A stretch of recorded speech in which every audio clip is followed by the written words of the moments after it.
see a show of hands. How many of you have unfriended someone on Facebook because they said something offensive about politics or religion, childcare, food? And how many of you know at least one person that you avoid because you just don't want to talk to them? You know, it used to be that in order to have a polite conversation, we just had to follow the advice of Henry Higgins in My Fair Lady, stick to the weather and your health. But these days, with climate change and anti-vaxxing, those subjects are not safe either. So this world that we live in, this world in which every conversation has the potential to devolve into an argument, where our politicians can't speak to one another, and where even the most trivial of issues have someone fighting both passionately for it and against it, it's not normal. Pew Research did a study of 10,000 American adults, and they found that at this moment we are more polarized, we are more divided than we ever have been in history. We're less likely to compromise, which means we're not listening to each other, and we make decisions about where to live, who to marry, and even who our friends are going to be based on what we already believe.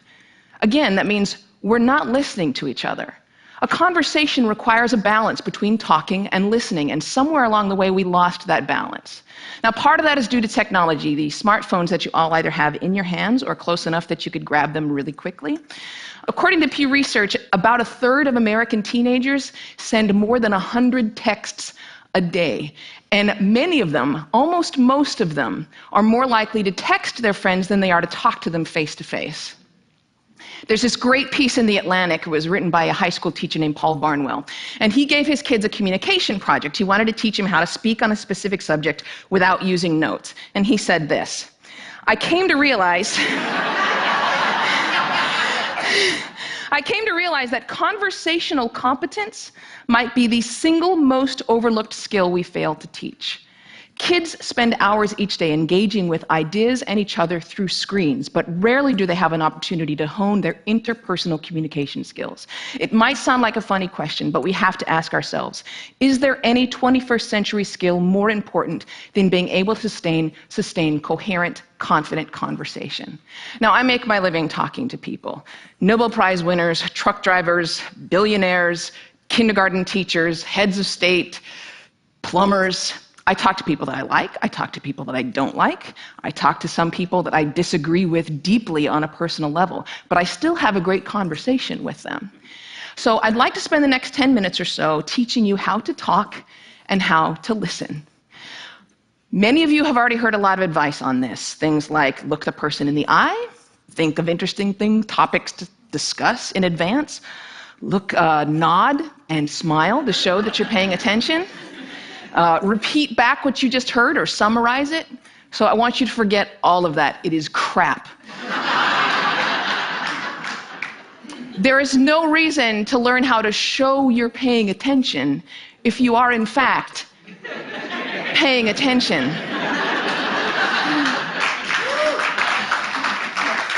Now, I actually use the exact same skills as a professional interviewer that I do in regular life. So I'm going to teach you how to interview people, and that's actually going to help you learn how to be better conversationalists. Learn to have a conversation without wasting your time, without getting bored, and please God, without offending anybody. We've all had really great conversations. We've had them before. We know what it's like. The kind of conversation where you walk away feeling engaged and inspired, or where you feel like you've made a real connection, or you've been perfectly understood. There is no reason why most of your interactions can't be like that.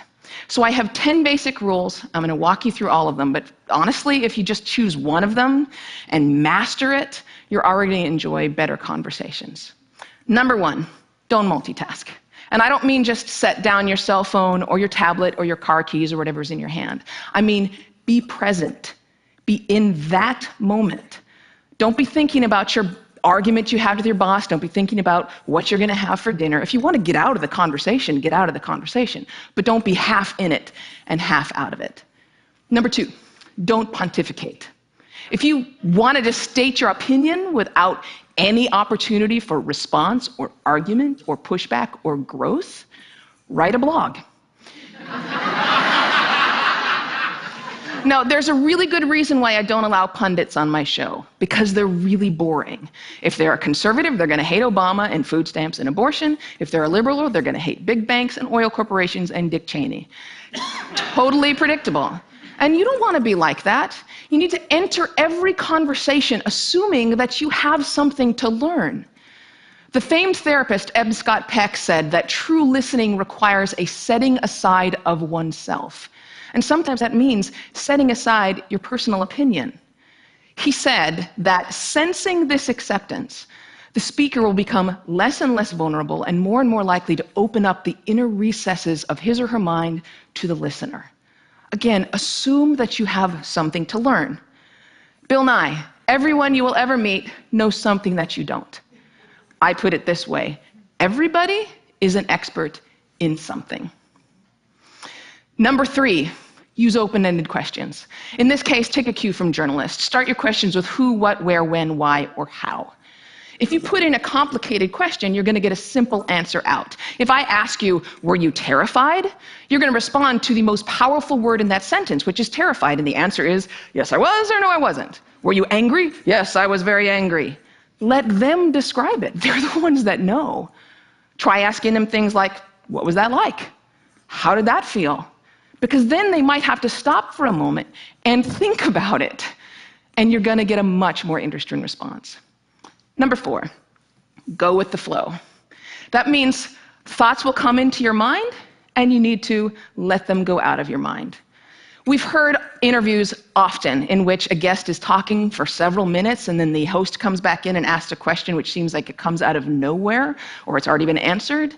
That means the host probably stopped listening 2 minutes ago because he thought of this really clever question, and he was just bound and determined to say that. And we do the exact same thing. We're sitting there having a conversation with someone, and then we remember that time that we met Hugh Jackman in a coffee shop. And we stop listening. Stories and ideas are going to come to you. You need to let them come and let them go. Number 5, if you don't know, say that you don't know.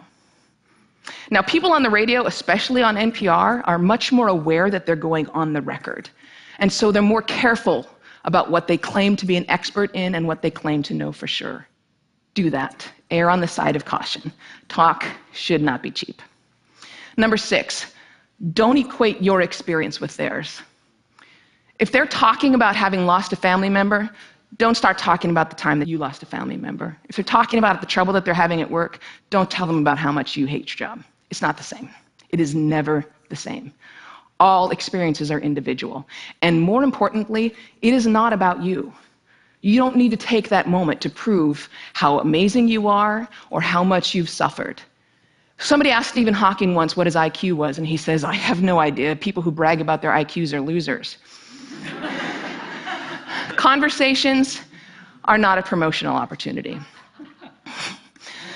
Number 7, try not to repeat yourself. It's condescending, and it's really boring. And we tend to do it a lot, especially in work conversations or in conversations with our kids. We have a point to make, so we just keep rephrasing it over and over. Don't do that. Number 8, stay out of the weeds. Frankly, people don't care about the years, the names, the dates, all those details that you're struggling to come up with in your mind. They don't care. What they care about is you. They care about what you're like, what you have in common. So forget the details. Leave them out. Number 9, this is not the last one, but it is the most important one. Listen. I cannot tell you how many really important people have said that listening is perhaps the number one most important skill that you could develop. Buddha said, and I'm paraphrasing, if your mouth is open, you're not learning. And Calvin Coolidge said, no man ever listened his way out of a job. Why do we not listen to each other? Number 1, we'd rather talk. When I'm talking, I'm in control. I don't have to hear anything I'm not interested in. I'm the center of attention. I can bolster my own identity. But there's another reason. We get distracted. The average person talks at about 225 words per minute, but we can listen at up to 500 words per minute. So our minds are filling in those other 275 words. And look, I know it takes effort and energy to actually pay attention to someone. But if you can't do that, you're not in a conversation. You're just two people shouting out barely related sentences in the same place.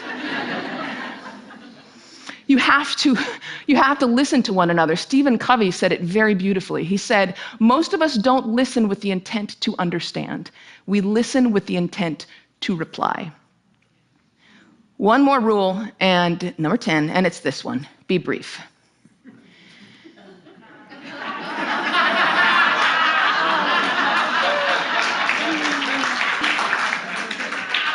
All of this boils down to the same basic concept, and it is this one: be interested in other people.